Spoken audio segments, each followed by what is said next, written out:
1716. You'll be glad you did. Live Viper 6 Skyview Network, sponsored by Jiffy Lube Multicare.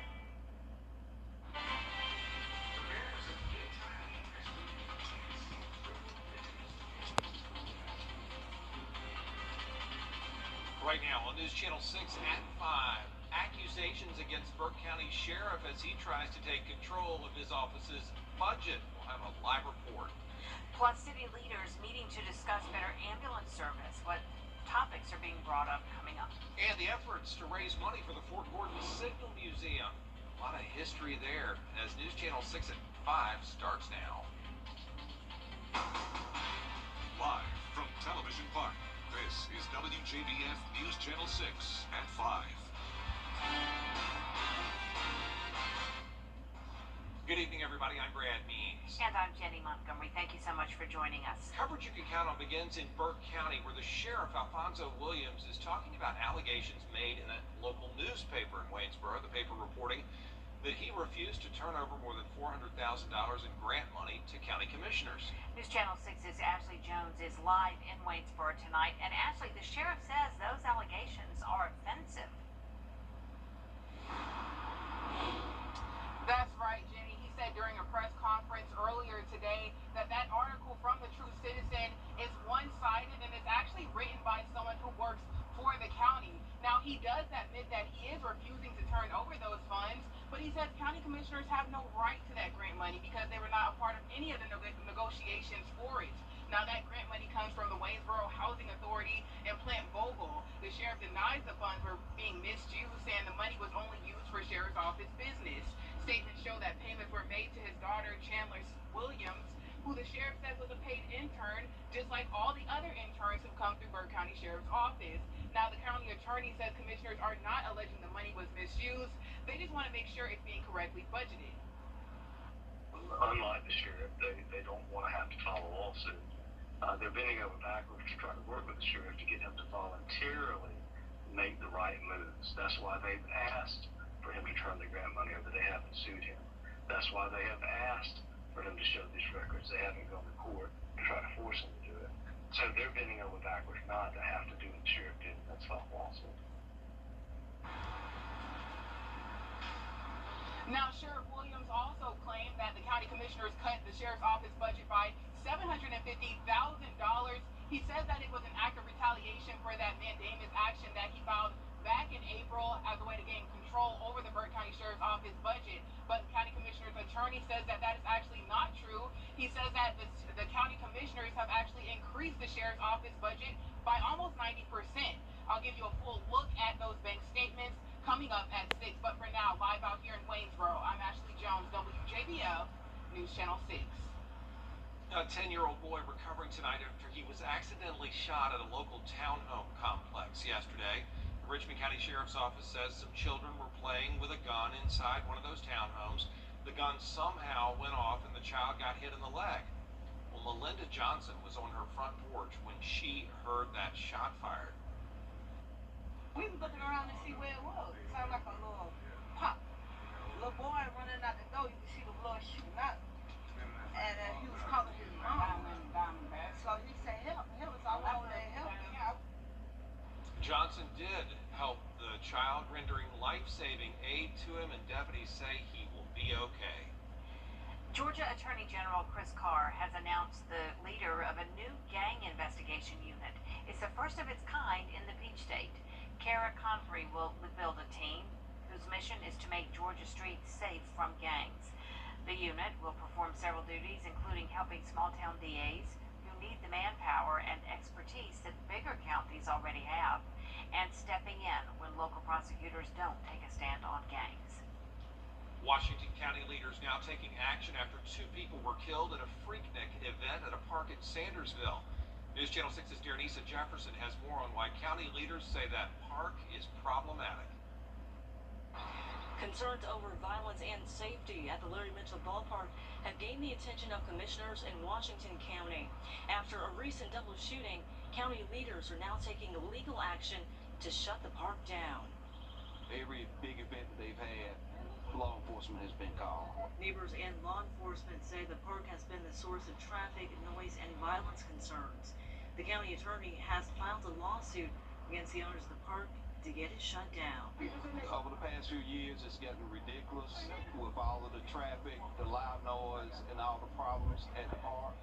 It just needs to be shut down. That's the ultimate goal for that park. What needs to happen to that park? That lawsuit has been filed and the investigation into the shooting continues. In Washington County, Denise Jefferson, WJBF, News Channel 6. A new metal recycling and smelting plant is coming to Augusta. The German-based company Wjbf will break ground in South Augusta within a month. News Channel 6's Kim Vickers is live where that plant will be built. And Kim, the Riverkeeper, has some reservations about this. Well, Jenny, absolutely. The Savannah Riverkeeper says the plant could emit more than 30 toxins, and that could impact Augusta's air quality, which she says is already bad. So when you're driving into Augusta coming down the hill and you see that haze, that weird haze, specifically when the wind's not blowing, that's particulate matter. Savannah Riverkeeper Tanya Bonatadovas believes a Wjbf plant smelting and recycling plant would make that problem worse. She says the amount of that particulate matter coming from the plant would be far too high and add to Augusta's already bad air pollution problem.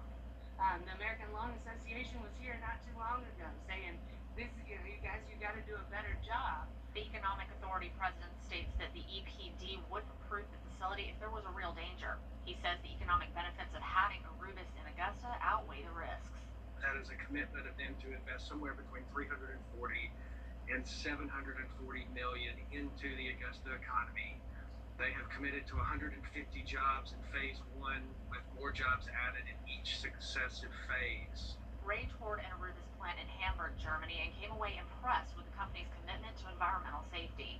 They've made hundreds of millions of dollars in investment in environmental control equipment, and here in Augusta, there's over $60 million of equipment just to contain any potential pollutants that would go out. The Georgia EPD says it's still drafting the permit, but that Wjbf will be subject to national emission standards. Wjbf says the company is confident those standards will be met, saying the goal of this project is to invest in a green circular economy, reducing the world's reliance on mined minerals and maximizing the recycling potential of discarded materials.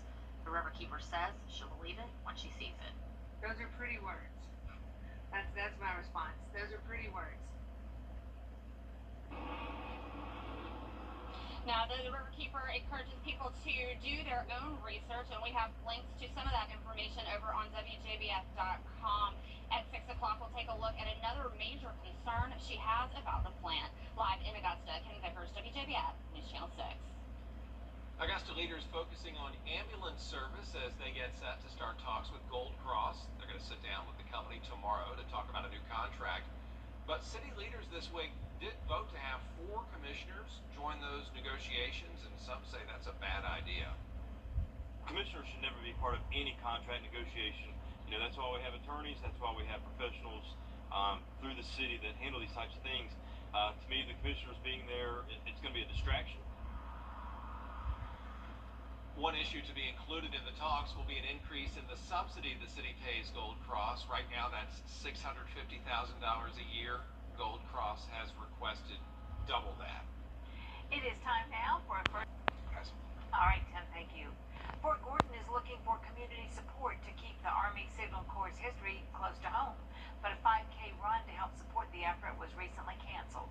News Channel 6's Bria Smith has the latest on what Fort Gordon leaders say they need from you. Fort Gordon is home to historical artifacts like a part of the Berlin Wall and 2 Oscars. But the Signal Corps Museum fears their departure from the CSRA if a home is not found. Since the Signal Corps Museum closed in February 2021, those involved with the Signal Corps and beyond have fought to keep the historical artifacts at Fort Gordon where they feel they belong. If other museums have intent or need, if they wanted to use some of those artifacts, then those could get lost and moved to other places. The 5K run was set to be held this Saturday, June 11, but was canceled. We couldn't get all the paperwork signed, couldn't get everything approved at Fort Gordon in a timely manner, so we ended up having to cancel. We're hoping we can do other fundraisers like that in the future, though. Fort Gordon's Historical Museum Society has already mapped out a potential model. of a building they hope to purchase. The building sits adjacent to Fort Gordon and cost around $4.5 million, but current building owners lowered that cost to a little more than $3 million. Once we get the building, like I said, we'll proffer it to the Army, but we will still have to, pay the monthly things that go along with that. Currently, other artifacts from the museum reside at the U.S. Army Reserve on Wrightsboro Road. Fort Gordon Historical Museum Society continues seeking donations to keep the artifacts here. If you're interested in donating, visit Wjbf.com. At Fort Gordon, Bria Smith, WJBF, News Channel 6. A big day for the Augusta Exchange Club today. The club handing out its donations to local nonprofits. Today also marks the Exchange Club's Ronnie Strength Award, named for the former sheriff. The current sheriff, Richard Roundtree, also a member of the Exchange Club, announcing the winner this year, and it was the Jesse Norman School of the Arts. It's going to help us pay for one of the 7 summer camps that we're delivering to Cold Spring Chargers this year. We'll serve more than 400 students at no cost to them or their parents over the course of this year, and this is going to go a long way to help toward that. This year, the club handed out more than $100,000 in donations raised from the Georgia-Carolina State Fair and the Augusta Charity Classic. A complete infrastructure overhaul is on the way to Saluda County schools. Leaders made the $38 million announcement today. The money will go towards several schools in the district, including Saluda Elementary School. Some will be replaced, others will be renovated. The current buildings have leaks, mold, and broken windows. School leaders say the funding was needed to upgrade the decades-old buildings. And we did go in and put some new windows in, just to make the buildings a little more energy efficient. But that's been the last major investment in this building during my 20 years here. School leaders say it'll take some time before construction will get underway. A bond referendum for the new projects could be on the ballot in November. Coming up, we're going to take a trip to Pottersville in Edgefield County and learn about the history of pottery. We will have your hometown history after the break. Stay with us. That's Rose to go. Where decorating is easy, fast, and affordable. Sure is a lot of history in beautiful Edgefield County, South Carolina, a community that boasts a legacy of making pottery. Jenny, it goes back more than 200 years, and it's a tradition still upheld today. WJBF's Kim Vickers takes a look at Pottersville in Edgefield County, and a slave who even in his time was famous for his work. In this month's Your Hometown History. And so he starts using all different types of these forms and these all natural glazes, and that's the birth of Edgefield pottery. Pottery as an industry came to Edgefield County in the early 1800s. Tanya Guy, archivist and historian in Edgefield, says Dr. Abner Landrum saw a need for mass-produced pottery after President Thomas Jefferson embargoed British goods to encourage the start of American industry.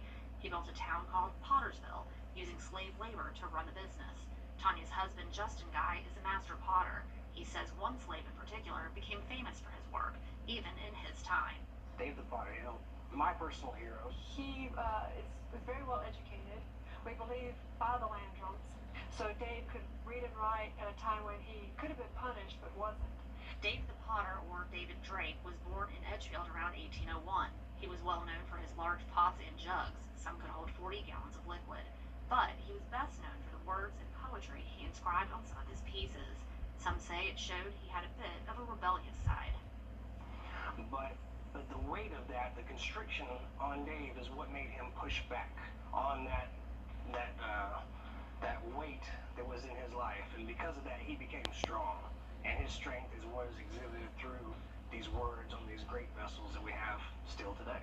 Dave had several owners during his enslavement. The last was Lewis Miles. One of the jugs with Dave's writing suggests a unique relationship between the two men.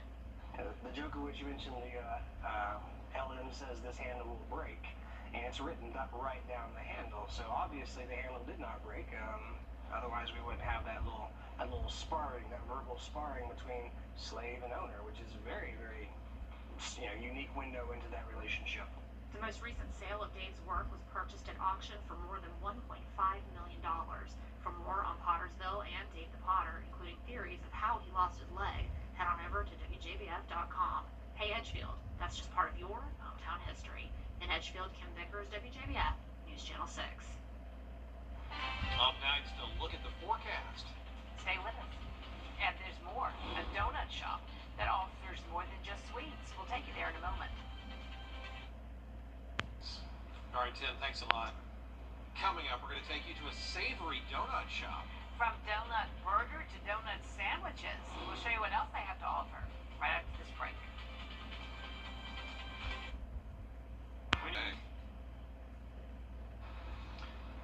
If you can imagine it with a donut, they can make it. From regular donuts that you know and love to donut grilled cheese. Savory Donuts are having a moment. A shop called Everglaze down in Orlando offers all sorts of treats like this. It looks incredible. It looks, I'm not reading because I'm looking at these pictures. They have donut burgers and they have donut breakfast sandwiches. The idea, a simple one. The chefs treat their donuts just like bagels for that sweet and savory combo people like so much. It does look awesome. John, didn't you have a donut burger at the fair one year? Yes, it was a donut sliced in half, and you put the burger in between. It was really good, but I like the name of the donut shop. What's it called? Everglaze. Oh, yeah, Everglaze. I like that. Pretty creative. A lot coming up at 5:30 with you two, I know that. Yes, it is. Thanks so much, Brad and Jenny. Coming up at 5:30, a man is facing charges after making threats to a Supreme Court justice. We'll tell you about that in a moment. Also, the committee investigating January 6th gets ready to reveal its findings, but is it just more party politics? Your news at 5:30.